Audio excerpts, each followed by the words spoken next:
When you think about it, the brilliant 60s chick and still going strong today, Nancy Sinatra, made an anthem for all ladies out there when she came out with "These boots are made for walking." The same could be said, of course, for designer shoes. Eye-watering prices, I'm sure you'll agree. I never understand why anybody would want to pay X amount for a pair of designer shoes. And I love it when you ladies say to me, "Oh, they're X or they're this," and you think, right, look like shoes to me.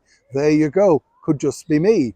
But of course, if you are a royal, minor royal or otherwise, every element of what you're wearing on any public engagement is thoroughly scrutinized. I mean, I don't know how these people do it, but instantly they can find out exactly where the dresses come from, the slide in the hair, the brooch, the shoes, the bag, everything's dissected. And really, it's good for business, particularly if you are Catherine, Princess of Wales, who tends to wear a lot of accessible sort of paste jewellery, from things like Accessorize and places like that. It's very good because it means you can copy her look. That's why so many brands love to dress Catherine. Now, of course, there was a big battle recently because Catherine decided to rock up and reopen the wonderful National Portrait Gallery in the very heart of London, meeting along the way the likes of Tracy Eminent and, of course, Sir Paul McCartney, all very detailed. Naturally, her look was dissected and everybody was talking about her wonderful shoes.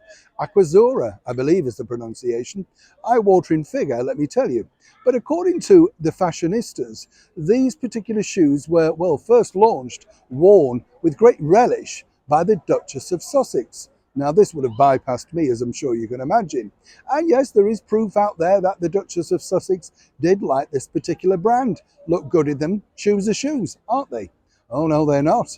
Now, what's happened is this. Everybody's been comparing the two, saying is, of course, Catherine copying Meghan for wearing the shoes. But really, as we often say here on the show, the proof is definitely in the pudding. And what happened is when Meghan wore the shoes, there was an instant sort of social media interaction.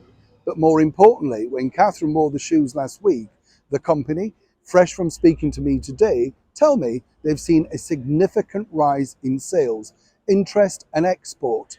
That's the power of having a member of the royal family wear your shoes. Now, I'm not decrying this, is not, attacking Meghan in any shape or form.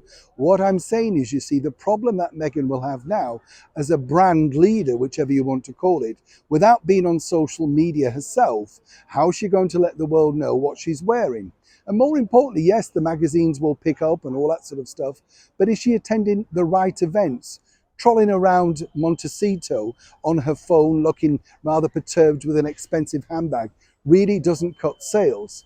As this particular designer shoe brand told me this, having Catherine standing outside an iconic building like the National Portrait Gallery, meeting famous icons like Sir Paul McCartney, where the world's media is in full attendance, does absolutely millions in return for worldwide marketing.